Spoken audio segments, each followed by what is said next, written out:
Hi there, and welcome to Still Thinking Out Loud. My name is Jebediah, and you are very welcome. Every road you drive on, every legal contract you sign, and the very way you perceive your role within a state, it all carries a ghost. It's the ghost of an empire that officially fell over 1,500 years ago, yet remains the operating system of the Western world. Today we are diving into the Roman Empire, not as a history lesson, but as a mirror. We're asking why this specific civilization became the gold standard for every empire that followed, from the halls of the Holy Roman Empire to the architects of modern superpowers. But more importantly, we are going to look at what happens when we try to apply that ancient Roman rigor to the modern world, specifically through the lens of the Nordic social democracy. Why did Rome work? For centuries, it wasn't just about the legions or the gladiators, it was about an unprecedented genius for integration. The Romans understood something fundamental. An empire cannot survive on conquest alone. It survives on infrastructure and predictability.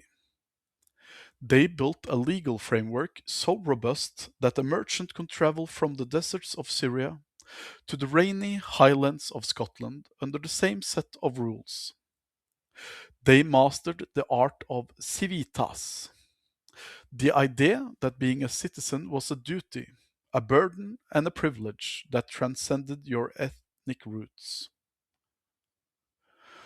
But as we look at our modern democracies today, take Norway, for example, we see a system built on high trust and equal rights. But have we learned so far into rights that we've forgotten the duties that made Rome indestructible for half a millennium? We'll explore the controversial idea of what our modern welfare states could learn from the Roman cursus honorum, the path of honor, where political power was earned through personal risk and service, rather than just popularity. Then we go even deeper.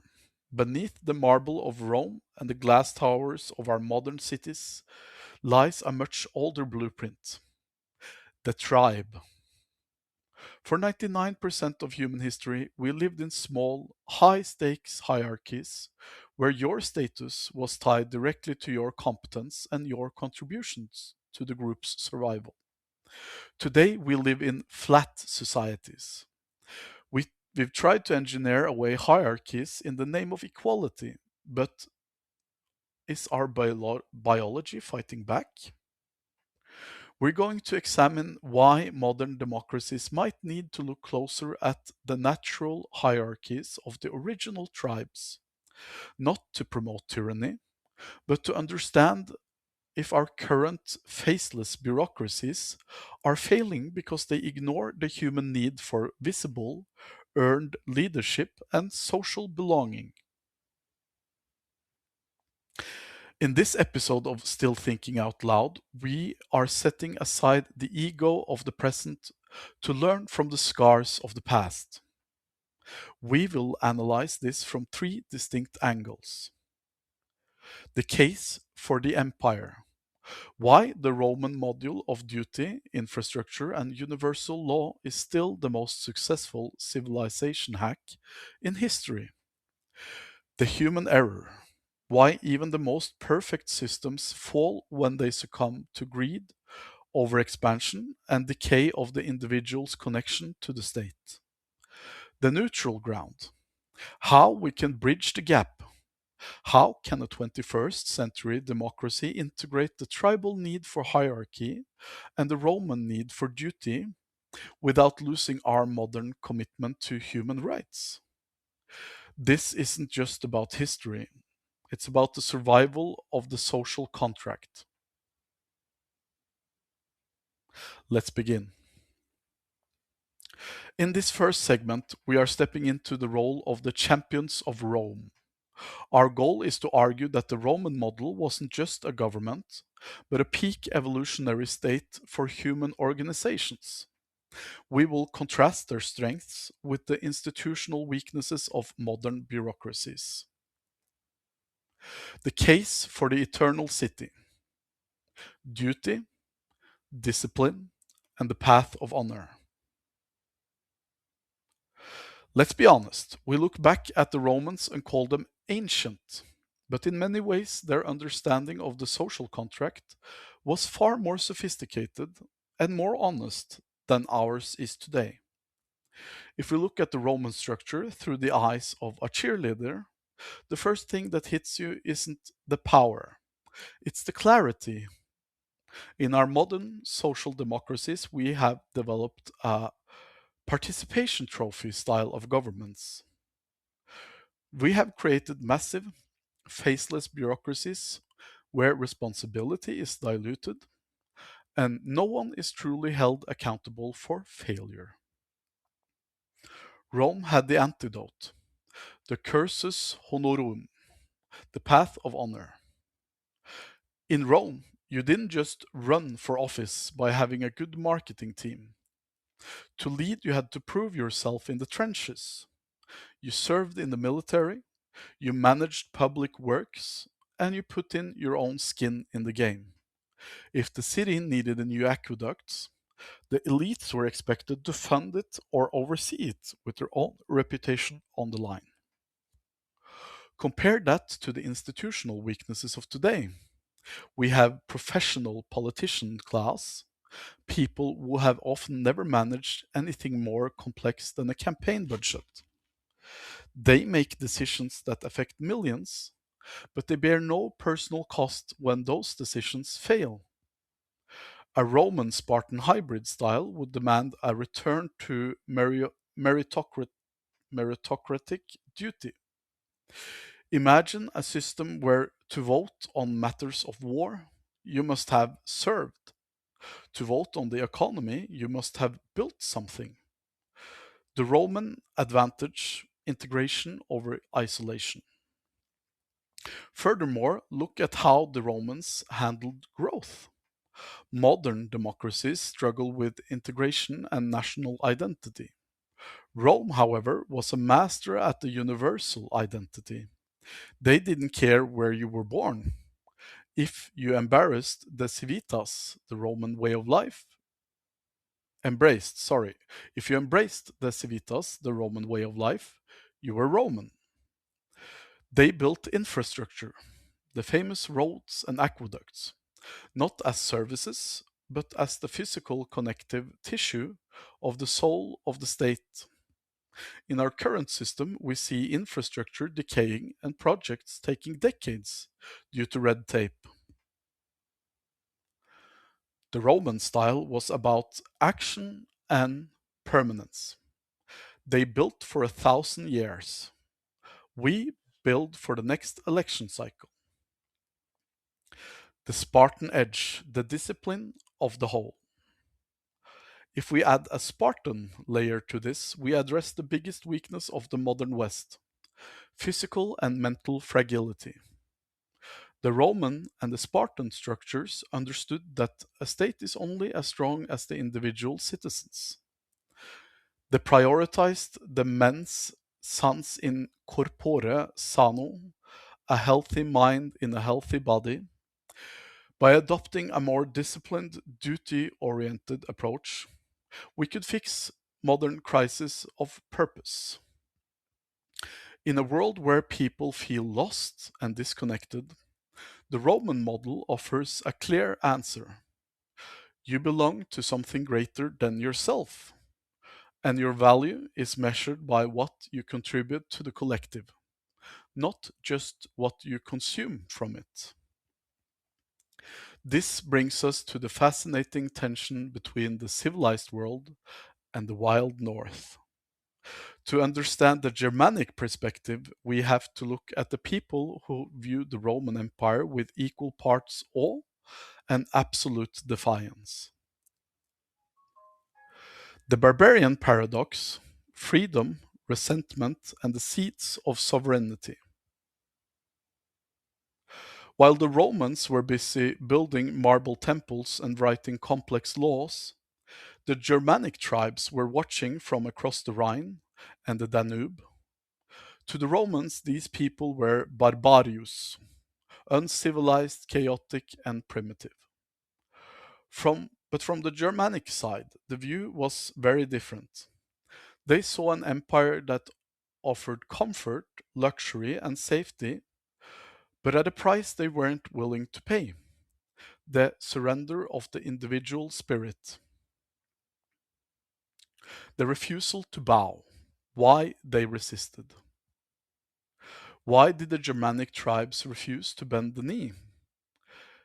It came down to a fundamental difference in how they viewed the leader. In Rome, the emperor was godlike institution. In the Germanic tribes, the chief was someone you shared a fire with. Their hierarchies was organic and earned, not bureaucratic. The Germanic warrior didn't fight for a flag or a distant senate. He fought for his kin, his honor, and his personal oath to his leader. They looked at the Roman peace and saw a cage. To them, the Roman citizen was a domesticated animal, fed and protected, but no longer free. The resistance was the first great stand for the decentralized power and personal sovereignty. The respect for strength, the Roman magnet. Yet there was an enormous respect. The Germans didn't want to destroy Rome as much as they wanted to be the best part of Rome. They were fascinated by Roman technology, their disciplined legions, and their wealth.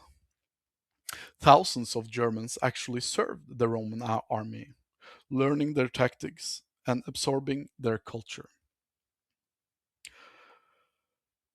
Varus, give me back my legions. This paradox, hating the master but admiring the master's tools, is what eventually changed the world. When the Germanic tribes finally moved into Roman territory, they didn't just burn it down, they tried to reboot it.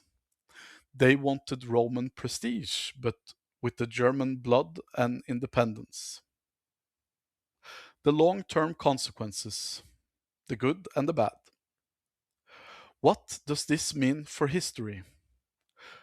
First, we'll tackle the good. This barbaric resistance is the reason Europe didn't become one single monolithic empire like China. It created the European patchwork of nations. It gave birth to the idea that a king is not a god, but someone who must answer to his peers. A seed that eventually grew into the Magna Carta and modern democracy. The bad. The immediate consequences was the collapse of the operating system. When Rome fell to the tribes, the roads decayed, the aqueducts broke, and literacy plummeted. By refusing to bow, they broke the machine that kept the world connected. It took nearly 1,000 years to rebuild the level of infrastructure and global trade that Rome had achieved. In our modern context, we see this same struggle. We admire the efficiency of big systems and the empire, but we feel a Germanic urge to resist when those systems become too cold, too distant, and too controlling. To conclude our journey through time, we take a giant step back to look at the cycle of giants. We examine why every empire, no matter how disciplined or powerful, is eventually destined to return to the earth, and why the dream of unity remains our most noble and necessary fiction. The meta perspective, the entropy of power and nobility of the dream. We looked at the iron discipline of Rome and the defiant spirit of the Germanic tribes. But if we zoom out far enough, we see a pattern that looks less like history and more like physics. The natural law of collapse, why empires must fall. History shows us a mechanical truth. Empires collapse not just because of bad luck, but because of their own success. As an empire grows, it becomes a victim of its own scale. It creates a massive bureaucracies that eventually prioritizes their own survival over the people they serve. An empire is like a biological organism. It requires constant energy input, resources, money, and human loyalty to maintain security and order. When the cost of maintaining the roads and the borders exceeds the value they provide, the system enters a death spiral. Prosperity often leads to complacency. When a society moves from earning its status to simply inheriting it, the internal strength, that Roman virtus or Germanic grit, begins to decay. Eventually, every empire reaches its natural limit and either fractures back into tribes or adapts into something new. It is a natural cycle as inevitable as changing of the seasons. The noble idea, why we keep trying.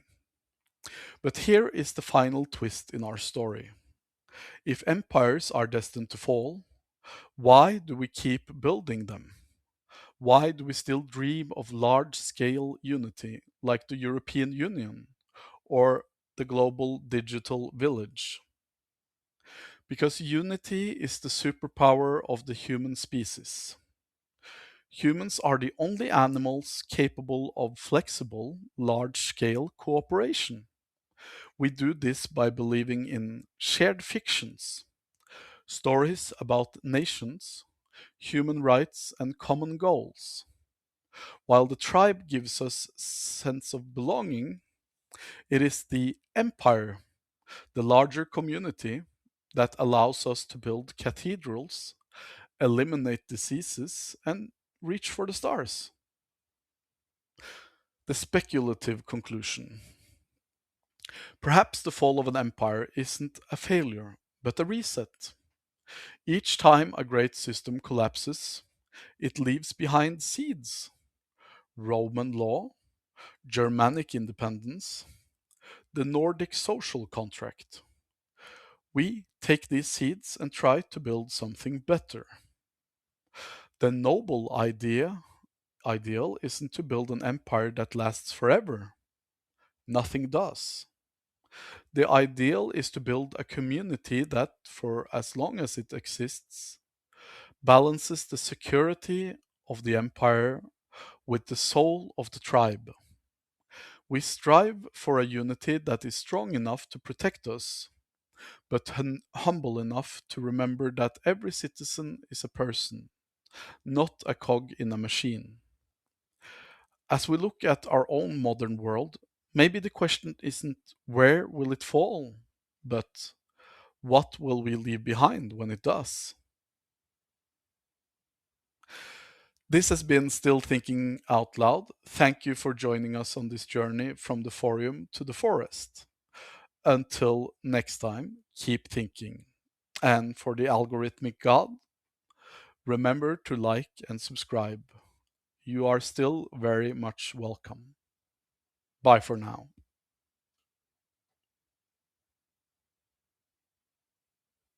You are worthy, you are enough, and I am happy you are here. You are worthy, you are enough, and I am happy you are here. You are worthy, you are enough, and I am happy you are here.